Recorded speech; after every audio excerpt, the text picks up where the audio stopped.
इंसान हालात के सामने मजबूर हो जाता है, कभी अपनों के सामने तो कभी परायों के सामने।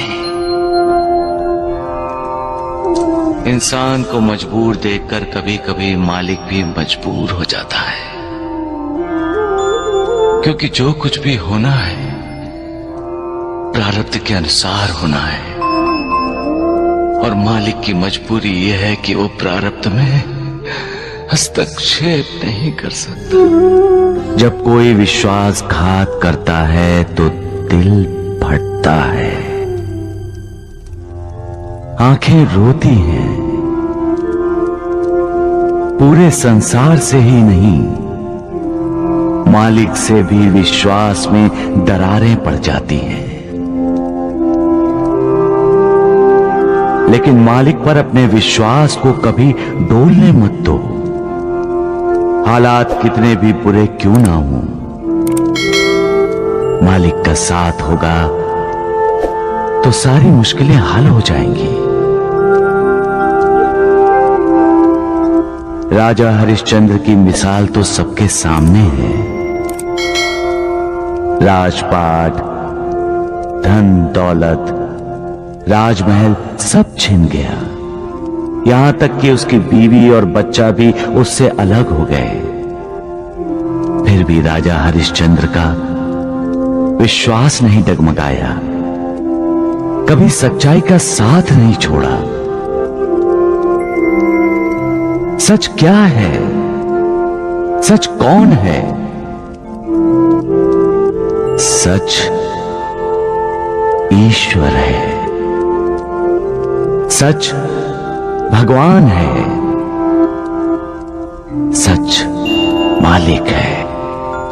बस एक वो ही सच है, बाकी सब मिथ्या है, झूठ है। हर चीज का अंत है, उसका नहीं। वो अनंत है, सब जानते हैं। फिर भी जमीन, जायदाद, जेवर, धन दौलत इकट्ठी करते रहते हैं, प्यार करते हैं उसे। हालांकि सब जानते हैं पैसा इंसान को लालची बनाता है, स्वार्थी बनाता है। फिर भी पैसा पाने के लिए इंसान विश्वासघात जैसा पाप करता है। प्यार करना है तो मालिक से करो। वो प्यार करो जिससे श्रद्धा जागे, वो प्यार करो जिससे विश्वास पैदा हो, वो प्यार करो जो पुण्य दे। वो ही पुण्य तुम्हारा उद्धार करेगा। कमजोर इंसान हालात के सामने सिर झुकाते हैं, लेकिन कुछ इंसान ऐसे भी होते हैं जो हालात पर सवार हो जाते हैं। बाजी, हालात के सामने मजबूर होकर बच्चों को अपने से अलग करके उन्हें त्याग देना, ये फैसला गलत था।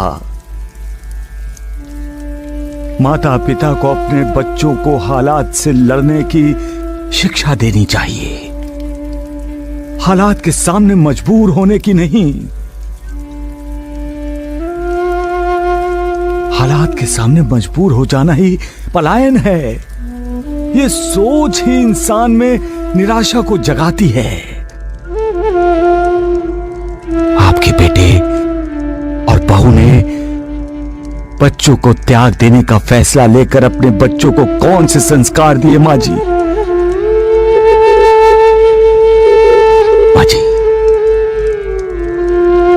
हर इंसान की जिंदगी में बुरे दिन आते हैं। जिंदगी बसंत बहार नहीं है। यहां रोशनी है तो साथ में अंधेरा भी, यहां उदय भी है और यहां अस्त भी। यहां दुख भी होते हैं और सुख भी। यहां कुदरती सूखा पड़ता है तो सूखी भावनाओं का भी पड़ता है अकाल। माझी अकाल पड़ना एक कुदरती व्यवस्था है जो इन सब का सामना करता है, मालिक उसका साथ देता है। जो हालात को मात देने की कोशिश करता है, मालिक की कृपा उसी को ही मिलती है। उसको नहीं माजी जो हालात से भागता है। हालात के लिए मालिक को दोष देता है, मालिक की कृपा उसको नहीं मिलती है माजी। जो इंसान अपने आप को नहीं ढूंढता वो दूसरों को कैसे ढूंढ पाएगा? जो अपने आप को नहीं ढूंढ सकता यानी अपने आप को जानना, अपने अंदर की आत्मा का दर्शन करना,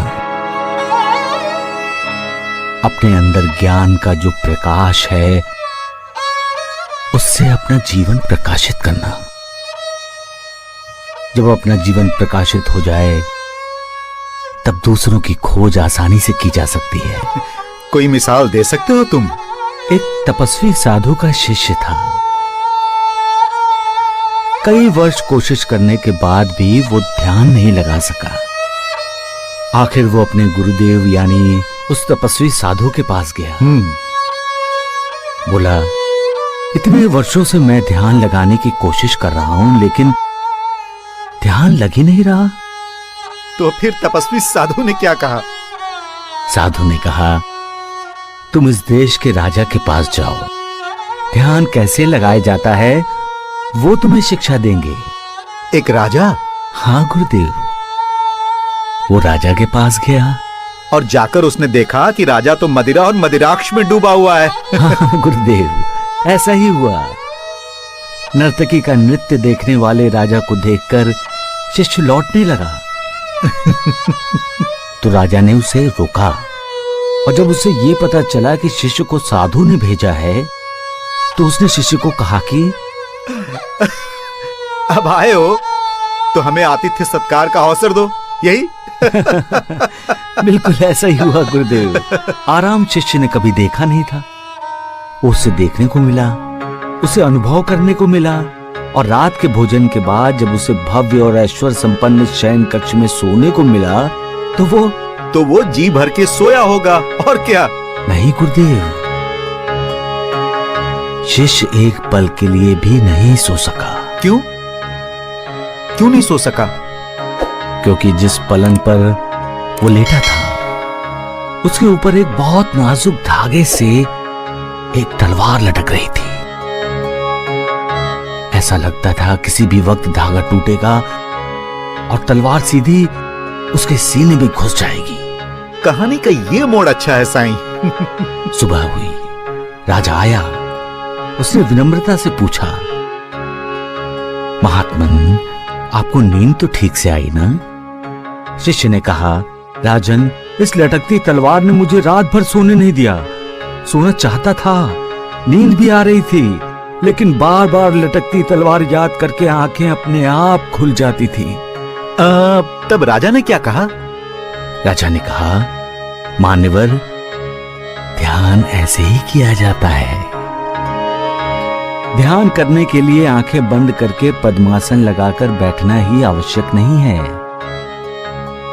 ध्यान का अर्थ ही है सोते, जागते, उठते, बैठते, हर पल, हर समय उस परब्रह्म परमात्मा का स्मरण करना।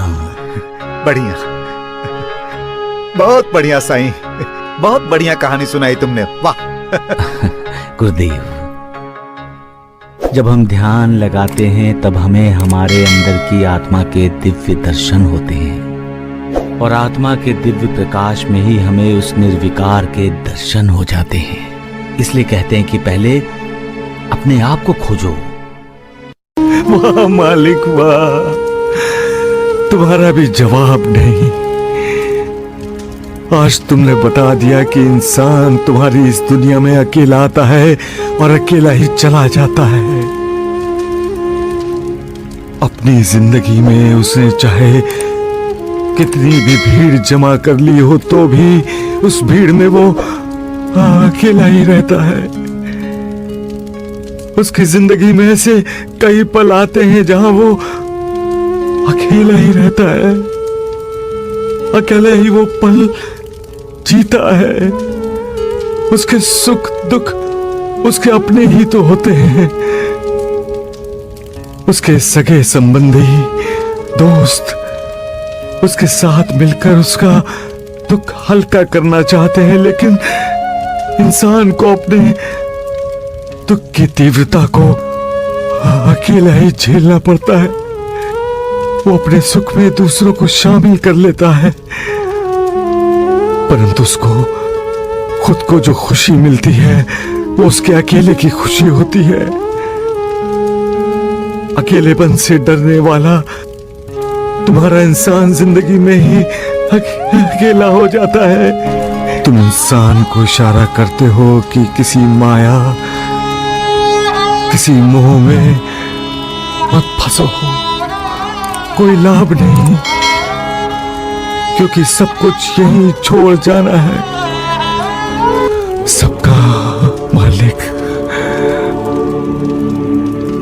वीडियो बहुत अच्छा लगा हो तो आप मेरे वीडियो को लाइक शेयर कमेंट जरूर कीजिएगा। और अंत में मैं संवाद कहना चाहता हूं कि अगर अभी तक आप लोगों ने हमारे चैनल को सब्सक्राइब नहीं किया है, यानी आप हमारे चैनल पे नए आए हो, तो आप मेरे चैनल को सब्सक्राइब कर लो, साथ में बेल आइकन को दबा लो, ताकि मैं जब भी कोई लेटेस्ट वीडियो अपलोड करूं तो उसे आप पहले से देख सको और कुछ नया सीख सको। क्योंकि मेरे प्यारे दोस्तों, मेरे इस चैनल का हमेशा से यही उद्देश्य रहा है कि आपके जीवन में जितने भी कष्ट आते हैं ना, उन सभी कष्टों को दूर करने में मदद करना। तो मेरे प्यारे दोस्तों, मैं आशा करता हूं कि आप लोगों को मेरा यह वीडियो बहुत अच्छा लगा होगा। तो चलिए अपना वीडियो लास्ट करते हैं और मिलते हैं अगले वीडियो में। तब तक के लिए धन्यवाद। आप लोगों का दिन शुभ हो।